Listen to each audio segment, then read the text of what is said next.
Nessa altura do campeonato, você já deve saber que os dados são o novo petróleo, correto? Logo, você já entende que trabalhar com o novo petróleo é uma decisão inteligente, certo? Mas por onde começar? Análise ou ciência de dados? Tem diferença? Uma é mais difícil que a outra? E quem ganha mais? Será que é o cientista de dados mesmo? Eu tenho meu ponto de vista e vou compartilhar com vocês aqui tudo isso e muito mais logo após a nossa vinheta.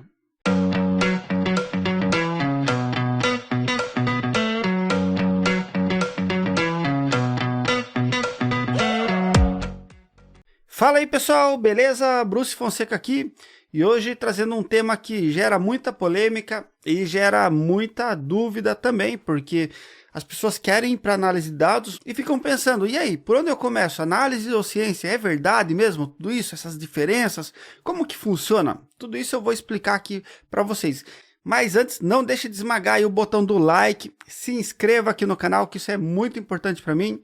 E também me siga lá no Instagram, que eu trago conteúdo diferenciado para vocês lá e é onde eu consigo interagir muito mais com vocês.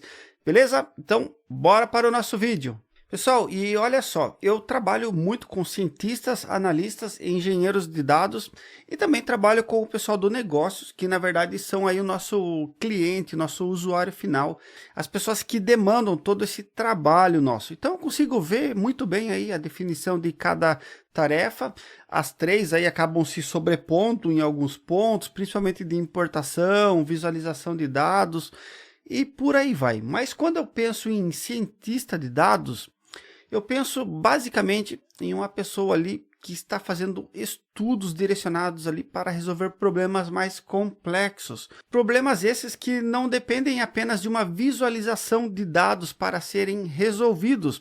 O cientista ele realmente vai utilizar ali técnicas de estatística, machine learning, muita programação, muito conhecimento, vai fazer análise de dados ali com análise exploratória, vai fazer visualização de dados também. Mas o cientista de dados geralmente ele trabalha em projetos maiores. E normalmente, olha que legal, o resultado desse projeto maior acaba virando um analytics. Deixa eu explicar para vocês. Por exemplo, pense que um cientista de dados está fazendo aí um projeto para prever o churn. O que é o churn?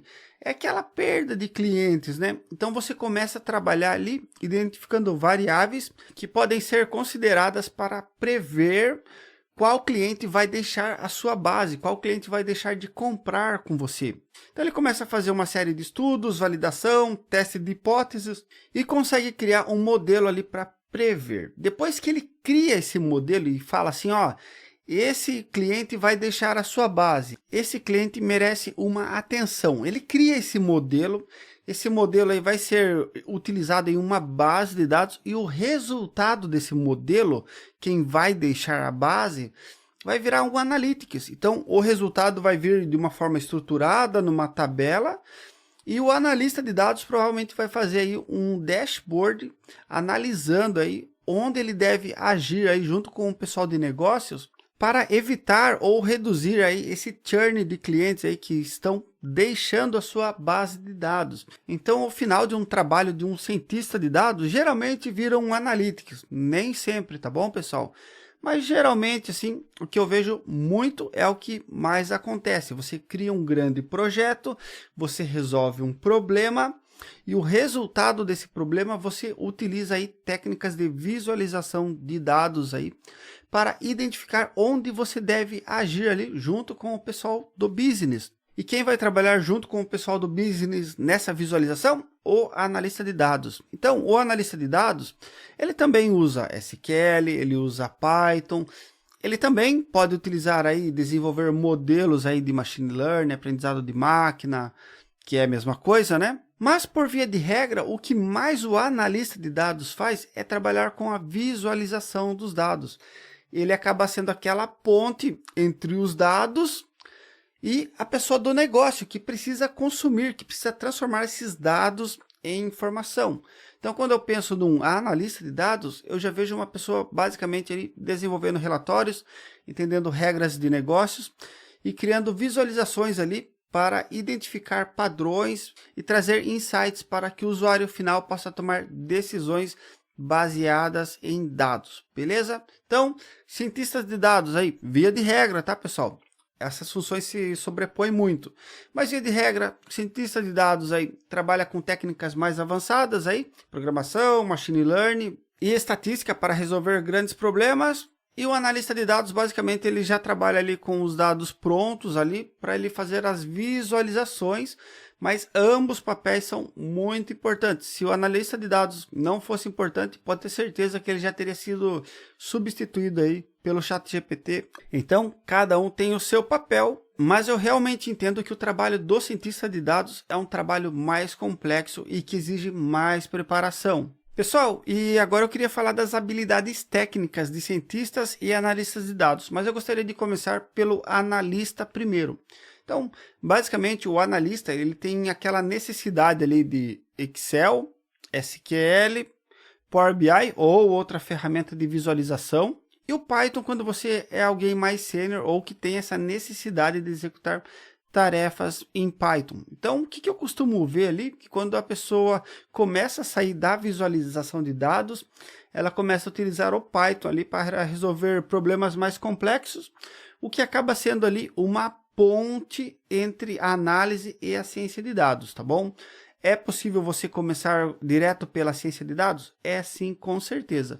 Mas eu diria que um caminho natural ali é você conhecer a análise de dados e aí migrar para a ciência de dados ali. Eu acredito que acaba sendo uma continuação, tá bom?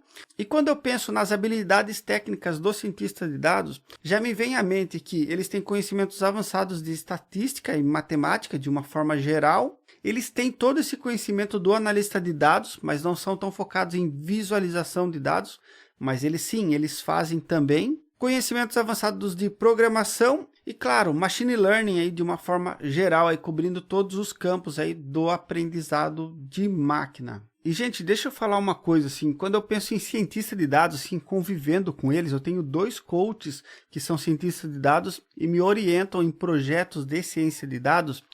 E quando me vem à mente, eu falo assim, meu, os caras são pica mesmo, o pessoal é muito inteligente, você vê que eles estudaram muito mais, você vê que o pessoal é mais preparado, eles são focados ali em matemática, muita estatística.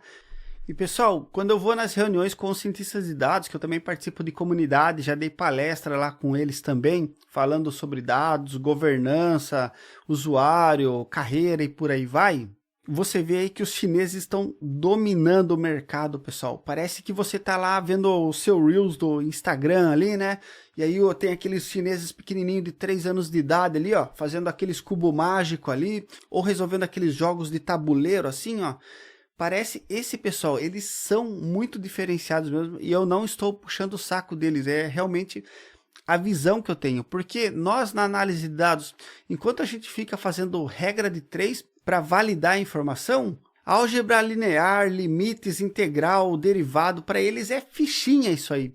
E eu fiquei muito impressionado, principalmente tendo essa convivência com eles, o quanto que eles realmente utilizam esse conhecimento deles aí em matemática, estatística, programação, realmente para resolver problemas. E isso tem me inspirado muito a estudar cada vez mais. E isso, pessoal, me leva a pensar aí em um outro ponto que é interessante nós falarmos também, que é a questão da escolaridade. Precisa ter ensino superior? Não, precisar não precisa. Mas é muito difícil porque você realmente precisa desse conhecimento aí mais avançado, principalmente aí em matemática. Programação a gente acaba aprendendo bem, linguagem, coisa e tal, mas a gente vê assim que esse pessoal mais focado em matemática, estatística, aí, eles vêm meio que com uma construção de conhecimento aí desde muito jovem. O que também não foi o meu caso, tá bom, pessoal? Então eu comecei a me interessar mais por matemática ali quando eu cheguei na faculdade e precisava fazer cálculos de estoque, por exemplo, fazer previsões. Aí eu fui começar a entender melhor porque eu conseguia ver utilidade naquilo. E na época de escola, sinceramente, não estava muito aí, e o ensino também já não era aquela qualidade, eu também estudei em escola pública, e a gente acaba aí não focando muito, mas acaba sentindo a falta desse estudo quando chega no mercado de trabalho. Então, pessoal, não precisa de ensino superior, nem para análise, nem para ciência de dados, mas a gente sabe que isso acaba fazendo falta, principalmente quando a pessoa ou estudante realmente utilizou, realmente aprendeu tudo que foi ensinado ali no ensino superior ou até mesmo no período escolar. E para você ter uma ideia de como escolaridade acaba sendo importante, mas não obrigatório, como eu já falei, eu tenho 2 coaches aqui. Então eu participei de um programa o ano passado inteiro ali. E nesse programa, além deles ensinarem muitas coisas, muitas técnicas, ter muitas aulas sobre a ciência de dados, ainda eu tive 2 coaches que me acompanharam em um projeto real de ciência de dados. Então, eu fui com o meu conhecimento técnico e eles foram me guiando, me direcionando no que eu deveria fazer. E olha só, esses 2 coaches, os 2 são PhD, ou seja, aí, né, um nível altíssimo aí de escolaridade, digamos assim, né? E pessoas excelentes, pessoas humildes, um é chinês, o outro é francês, e pessoas muito dispostas a ensinar mesmo, assim, nada de nariz empinado, assim, porque tem PhD. O pessoal, tipo, gente igual a gente mesmo, assim, né? Só que eles estudaram muito mais do que a gente, com certeza, né? E convivendo com eles, pessoal, eu posso dizer que não é obrigatório, mas acaba sendo um padrão ali, principalmente nesses cientistas de dados aí de nível mais top, assim, com certeza a escolaridade acaba influenciando. Mas para iniciar na carreira, pessoal, não é importante. Você vai precisar principalmente de conhecimento técnico, mas conforme você for avançando, for subindo ali, pegando projetos mais complexos, isso pode acabar fazendo uma certa diferença para você e até para você entrar em empresas mais high level aí, eles vão considerar isso também. Com certeza, beleza? Mas inicialmente se prepare tecnicamente e se puder acrescente aí graduação, pós-graduação aos seus estudos também é algo que eu recomendo. Mas de início você precisa fortemente ali do seu conhecimento técnico ali, bem alinhado ali com as necessidades do que as vagas pedem para você. E algo que sempre me perguntam é se eu tenho vontade e se eu vou migrar de análise para ciência de dados, tá bom? E a resposta é sim, porém estou fazendo isso de uma forma gradual. Eu já utilizo R e Python desde 2020. Entre 2020 e 2021, basicamente eu criei um modelo, um algoritmo para conectar com o Google API e depois fazer análise das rotas dos nossos caminhões. E isso fez a gente economizar uma boa grana junto com a transportadora. Inclusive, esse projeto me rendeu um prêmio de inovação que teve na empresa, onde de 37 ou 35 projetos, eu fiquei entre os 6 primeiros. Então, foi um projeto muito positivo. E eu desenvolvi basicamente com Python, pensando nas regras de negócio para resolver um problema real que nós tínhamos lá. Eu também já desenvolvi algoritmos pensando em otimização de rotas para pedágios, para você saber onde você precisava erguer o eixo do veículo para pagar menos pedágio. Isso também deu um saving muito legal para a empresa que eu trabalhava. E em 2022 eu fiz aí um modelo, um algoritmo aí que basicamente fazia a validação de custos de frete aí no Brasil inteiro, pensando em região do Brasil, quantidade de motorista, quantidade de jornada, horas trabalhadas, coisa e tal. O que uma pessoa precisava fazer isso antes manualmente, olhando em várias planilhas, o meu algoritmo fazia sozinho. E basicamente o algoritmo era melhor do que eu também, porque como a gente fazia isso manualmente, a gente acabava errando. E quando eu desenvolvi esse algoritmo, o erro diminuiu, que era o erro meu, que era o responsável ali pela área de eficiência. Em 2023, vulgo o ano passado, eu fui convidado para participar de um projeto aqui na empresa para qualificar pessoas para inteligência artificial. Eu participei desse projeto onde tivemos aulas presenciais e online também, com pessoas de outros lugares do mundo. E depois que nós aprendemos as técnicas, os conceitos, os skills necessários, nós precisamos desenvolver projetos reais e eu fiz um projeto voltado à rota também. Ou seja, eu nunca escapo da logística, né? E nesse projeto, basicamente, eu fazia uma otimização de rotas, reduzindo alguns pontos ali, o que no final acabava gerando uma redução de custos para a empresa, também uma boa redução real de custos. E nesse ano de 2024, tenho utilizado cada vez mais o Python no meu dia a dia. Power BI e SQL já tem sido a menor parte do meu tempo, enquanto o Python já tem sido a maior parte do meu tempo, porque cada vez mais os gestores estão precisando resolver problemas mais complexos e no Power BI eu não consigo resolver isso. Mas geralmente o que acontece é eu resolvo isso com o Python E o resultado aí desse modelo, desse algoritmo que foi desenvolvido, acaba virando um analytics para o gestor tomar as decisões dele. E mesmo que seja possível você escrever todos os seus códigos dentro do Power BI, não é a plataforma mais adequada para isso. Então a gente acaba trabalhando em plataformas como a AWS, desenvolvendo todo o projeto lá e versionando ele no GitLab. E o resultado desse trabalho, desse projeto, acaba virando um modelo de dados onde a gente conecta o Power BI e vira uma visualização de dados para o gestor tomar decisões com os dados aí desse projeto desenvolvido. E uma coisa que as pessoas acabam pensando é que o cientista de dados ganha muito mais do que o analista, e na prática isso não é bem verdade. De início ali o cientista de dados ganha um pouco mais mesmo, mas conforme as carreiras vão se desenvolvendo, elas acabam se aproximando um pouco mais, principalmente nos níveis mais sênior, porque basicamente ambos acabam focando as carreiras em resolver problemas. E por isso também que eu falo que é natural o analista de dados acabar indo ali para a ciência de dados, que também é o que está acontecendo comigo. Porém, nesse momento não compensaria eu fazer uma mudança brusca de carreira e virar cientista de dados, até por questões de cargo, salário, benefícios e por aí vai.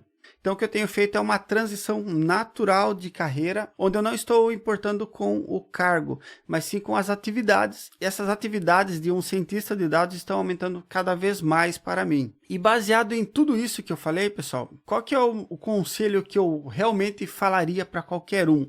Está iniciando em dados agora? Foque em análise de dados, mas isso não é uma regra, é uma sugestão. Você pode começar com a ciência de dados. Porém, a análise de dados ela tem uma barreira menor ali, porque você vai ter que se preparar tecnicamente em ferramentas. Você vai precisar conhecer Excel, SQL, Power BI. Quando estiver com esses três aqui, ó, muito bem, você vai para o Python.